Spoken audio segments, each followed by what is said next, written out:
right, call to order the Communications Advisory Commission meeting May 4, 2020. Roll call. Hoffman, Here. Moore, Here. Bevins, Here. Fields, Here. Wells. Maybe Tom will join us later. All right, next item on the agenda, approval of the agenda. Approve for as the written. meeting minutes, Cool. right? No, approval of the agenda. So Oh. we approve the agenda before we have the agenda. This is like total Robert's Rules of Order. This is good stuff.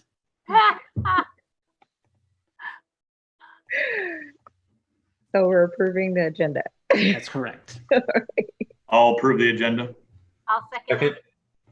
All in favor of approval of the agenda, say aye. Aye. All opposed? Agenda approved. All right, public comment. Nobody I here. could do that. All right. We didn't receive any written comments either prior Okay. to our meeting. All right, then staff report. Hey, so we've it's been a few months since we've met, and we're supposed to get together quarterly according to ordinance. So let's do this. I sent you folks our last 3 months worth of staff reports. Obviously, the biggest issue that we've been dealing with, as everybody has, is the city's response to COVID-19. That's really changed the way we're operating. We're meeting here remotely through Zoom. So that's a big piece that we had to figure out sort of on the fly and implement for our council meetings so the city could continue to, pay its bills and conduct business. That's been going pretty well. Derek did a lot of the legwork to get that up and running and make sure that we were compliant and that folks could meet. So that's been working pretty well. We've got our plans like A through F, so that we've got backup plans on backup plans on backup plans, so that we can make sure that we take care of what we need to take care of. The other thing too is just looking through what we did in February and March, and sort of some of those plans and just how comical they kind of look at this point. We were planning to have over spring break free access to the community center for any school-age kid. Well, by the time over spring break, that was a much less attractive thing to do. We were expanding our library hours that was going to be implemented after spring break. We all moved to remote work on the 24th of March, right after spring break. We closed the facility a little bit before that. So right now we've been sort of working through what making sure that people know what we're doing, as well as trying to help amplify some of the local, state, and federal public health recommendations and guidelines, and trying to so that folks know how to protect themselves and how to keep the community healthy. Other than the other really big piece that's impacted us, as you folks know, is that we've canceled Blues and Barbecue for this year.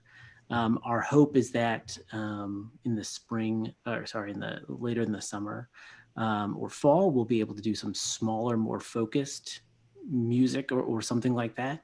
But again, it's really going to depend on where we're at. Come late summer and fall. We've been continuing to do so. One thing that it's like I said, this has really sort of changed the way we've been working. What we're seeing is Derek's gotten really good at producing video remotely, helping coach folks who are maybe in a place to shoot original video, to shoot some B-roll for us, doing more interviews over platforms like Zoom and FaceTime. When I've been meeting and doing TV interviews, I've been doing those over Zoom or FaceTime or Skype. So it's really been pretty easy for us to do our jobs remotely. It's just we're doing them in a different way. And the thing that we've really been talking about as a team is working on doing those things and thinking about that as sort of being our new long-term plan, as opposed to not trying to get out of a place of like thinking about it as a crisis short-term mode of operating. Because we know that even once those facilities open, we're still going to have to adapt the way that we're working with folks. We're going to have to think about, you know, if we can work remotely and our rec staff can't, that might mean we have to stay remote for a little bit longer and that sort of thing. So we're just trying to be cognizant of that and be thoughtful about how we approach our workflow going forward. I'm happy to answer any questions you folks might have about what we've been up to or what we've been doing here in the last few months and weeks. I think I have a question in regards to reaching out to the North Liberty residents. Yeah. Has there been any issues with people receiving out communication and English is not their first language? Yeah, I think one of the things that we continue to struggle with is that because, you know, as we've talked before, because we don't have non-English speakers in our department, it's really hard for us to do that. We have been putting out information in French, Chinese, and Spanish in a few of those forms. But again, it's something that we're trying to be careful of, and again, just sort of amplify what the local, what Johnson County Public Health is doing. And Keisha, you and I had that conversation before about how they were trying to get up and to do that a little bit better. And so that's been helpful for us to be able to help amplify that. Awesome.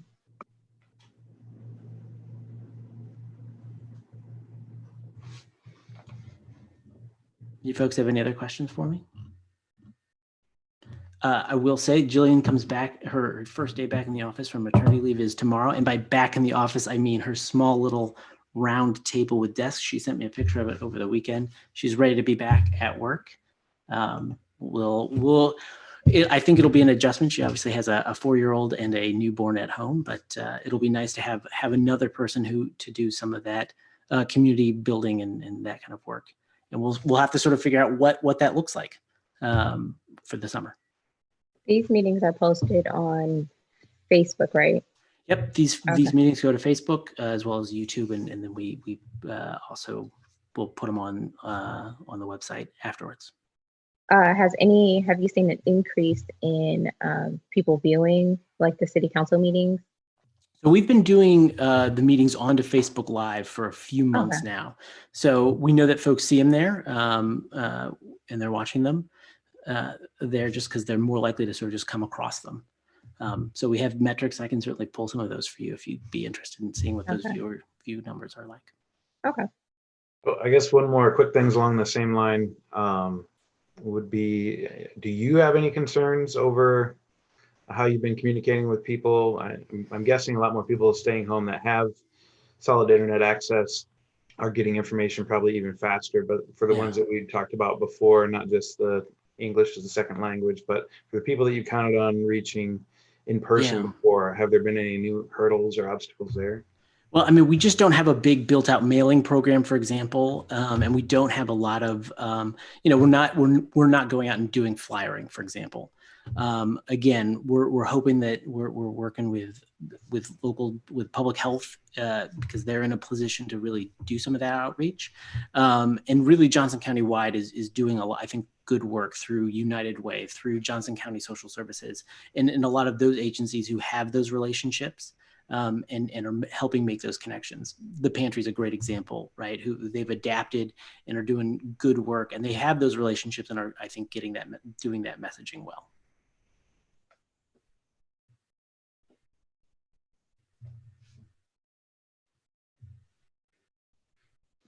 Any other comments or questions? In regards to the city hall access and people having questions about things in general, I guess this is my ignorance is going to show here a little bit. So how are people able to contact City Hall or contact if they got a question about what have you? Yeah, so phones are still being answered and folks are still staffing, are still in the building. So a lot of the city is split up into a couple of shifts, for example. So City Hall is on 2 teams and they're switching off days so that they don't, so that if somebody gets sick on team A, that team B can still be there. Same thing with our water and our wastewater and our PD and fire. They're really doing a nice job of splitting that up. So those phones are still being answered. We're still doing email and we're still providing a lot of those services over the phone or online. The library has done a really nice job of stepping up and is doing a lot of programming online. They did some enhancements to their Wi-Fi so that folks can show up in their parking lot with a device to access the internet there. They're also doing some contactless like laptop checkout during their open hours. So folks can show up, call in, get a laptop for some specific services like filing for unemployment or that sort of thing. And they'll get it out there contactless, and they sanitize after the fact. So the library is doing a really nice job in making sure that those folks can still access that information digitally too.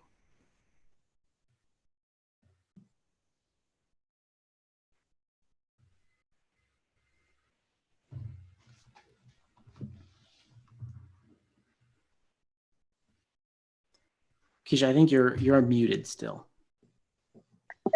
You see my mouth. My question is regarding ADA compliance for the videos.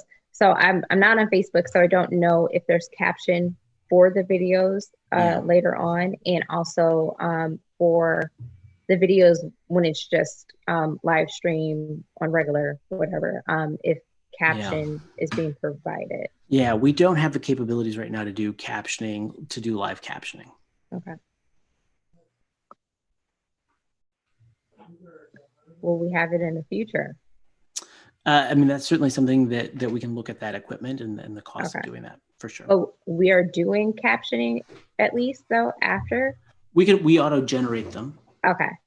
Or when we upload stuff, we generate them through what Facebook's algorithm. Okay.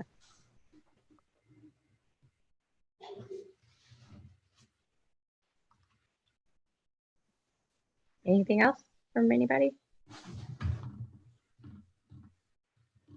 All right, then next item on the agenda, the snow emergency declaration procedure update.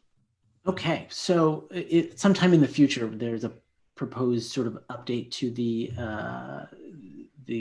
snow emergency declaration ordinance, which is everybody's favorite.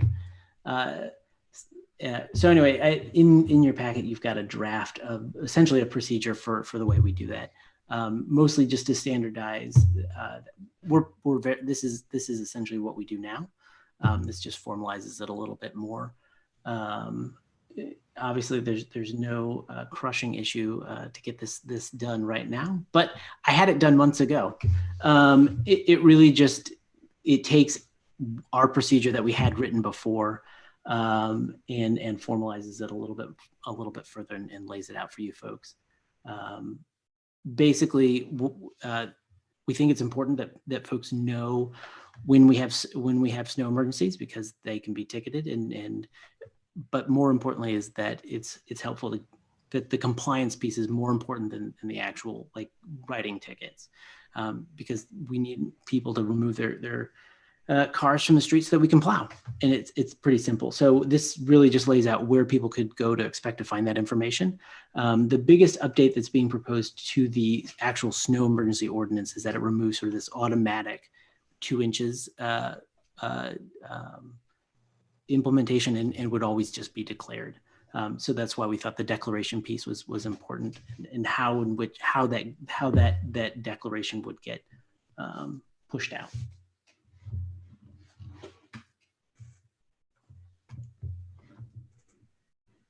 Do you plan on doing a video or any other communication behind this? I know I asked because last year on Nextdoor and some other things, I saw people complaining because they weren't alerted every time there was snow, and getting that first part out to people that that it's included with any winter storm. Well, so that's actually the biggest change, right? Is that the proposed change would remove it automatically happening if we get 2 inches of snow, because exactly that problem that you've identified, Ryan, is that people oftentimes, I think when we declare it, we're pretty good about letting people know it's a declared emergency. And it was some of those weird cases where we had 2 inches of snow or about 2 inches of snow, and did we have a snow emergency? Did we not? And sometimes folks would get ticketed and not know that there's. So anyway, that piece is being removed. So it would be a declaration every time, because exactly that issue that you're pointing out. Sure. I guess I was just wondering if there was going to be something above and beyond, because I know sometimes that might reach people who aren't going to open a document and read it. You know, for example, if there was a Sure. video behind it or something like you do. I think between now and in November, yes, we'll do more than just sort of write the thing, for sure. Great. But we'll probably wait until people are thinking about snow, Yeah. rather than as we head into summer. Yeah, we don't need another bummer right now, right? No, that's right.